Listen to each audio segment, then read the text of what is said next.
Bismillahirrahmanirrahim. Assalamualaikum warahmatullahi wabarakatuh. Waalaikumsalam. Salam kedaulatan rakyat. Salam.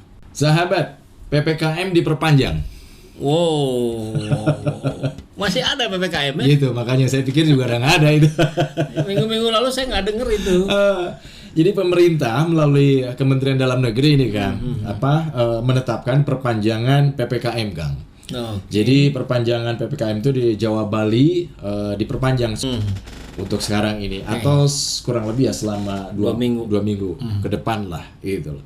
Jadi perpanjangan ini termasuk ditegaskan aturan jam operasional mulai dari restoran atau rumah makan dan tempat-tempat umum lah ya yang diperbolehkan. Jadi nggak boleh kemana-mana. Ya, menarik ini. Berminggu-minggu tidak ada pembahasan di berbagai media sosial tentang PPKM. Jadi kita sudah lupa itu kalau ternyata PPKM masih berlaku. Yang kedua, menariknya juga ini sekarang diumumkan oleh Mendagri.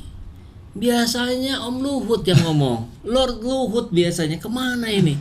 Ada apa Lagi ini? liburan mungkin. Ini tanda tanya besar yang semakin menarik untuk kita cermati ketika kita melihat konstelasi Jokowi Lord Luhut ini sudah berubah. Yang kemarin apa-apa Luhut. Nah sekarang saya kira sudah mulai ada pembicaraan khusus, deal-dealan antara Jokowi dan PDIP. Karena kemarin sudah bertemu tuh Pak Jokowi dengan Ibu Mega.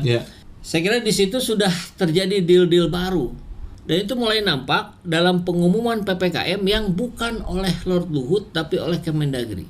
Nampaknya LBP perlahan dan satu persatu akan dilucuti kewenangannya, akan dilucuti posisinya. Kan posisinya berapa sekarang? Belasan mungkin. Sebagai ketua ini, ketua itu dan sebagainya. Ini tentu deal-dealan politik yang harus diambil oleh Jokowi kalau tidak mau diserang balik habis-habisan oleh PDIP. Karena PDIP tahu persis apa yang terjadi pada seorang Joko Widodo sejak beliau wali kota sampai menjadi presiden. Pasti banyak yang bisa diungkap, pasti banyak yang bisa dijadikan kartu truf. Sehingga Pak Jokowi pun pada sebagian keinginannya harus diikuti. Saya kira arahnya ke situ gitu. Ya, itu soal PPKM ya Kang ya. Jadi lain PPKM, lain courting koruptor ini Kang. Nah Kang, ini kalau PPKM ya tadi diperpanjang ya kan, tapi kalau koruptor ini tahanannya diperpendek.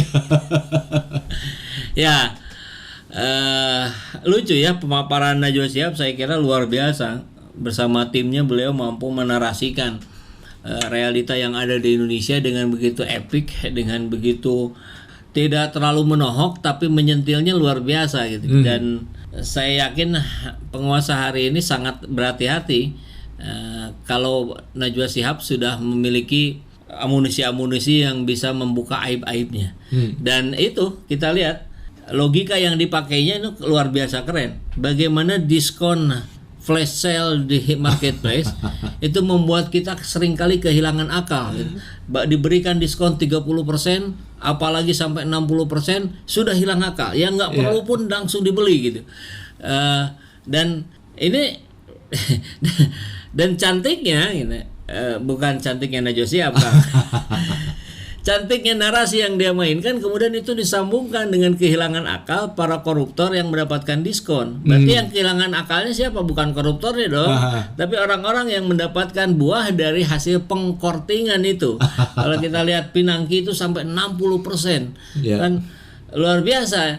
Ini membuka mata kita semua bahwa praktek-praktek yang mungkin kita alami sehari-hari di dalam kita berbelanja online itu berlaku persis dengan apa yang terjadi dalam perdagangan atau jual beli masa tahanan antara para koruptor itu dengan orang-orang yang terkait di situ. Ya, kita nggak tahu persis dengan siapa saja, tapi kan tidak masuk akal juga, karena alasan-alasan yang dibuatnya adalah alasan-alasan yang sangat sangat tidak masuk akal juga. Masa dikatakan ini dikurangi hukumannya karena sebelumnya sudah menjalani hukuman. Justru harusnya kalau dia double itu kan bukan 2 kali lipat tapi berlipat-lipat. Ya.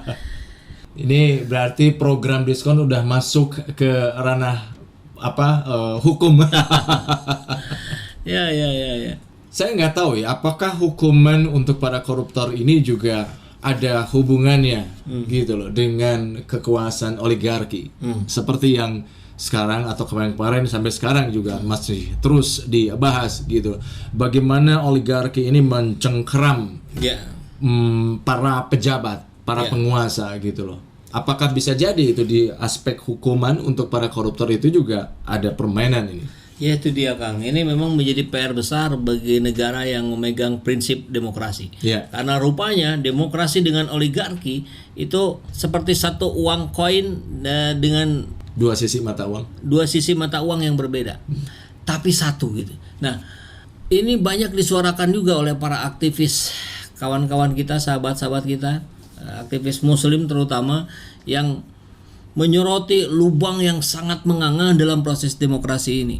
Karena demokrasi ujungnya adalah pemilu, karena pemilu dengan begitu mudahnya dilakukan praktek-praktek money politik, dengan mudahnya orang diberi 50.000, 100.000 untuk memilih, dan itu kita sama sekali belum punya perangkat yang efektif untuk mencegah itu.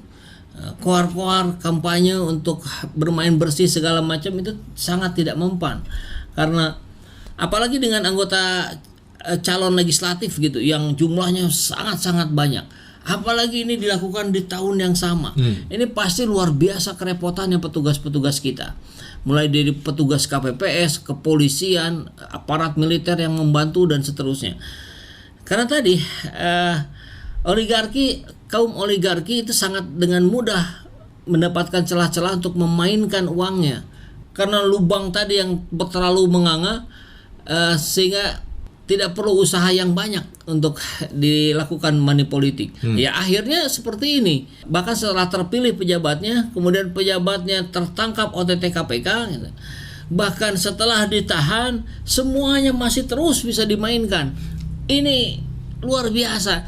Kita memang, kalau Pak Jokowi bilang tempo hari bahwa yang mengusulkan penundaan pemilu itu adalah usulan di alam demokrasi yang sah-sah saja, maka kaum aktivis muslim hari ini sudah semakin menguatkan ganti demokrasi dengan khilafah.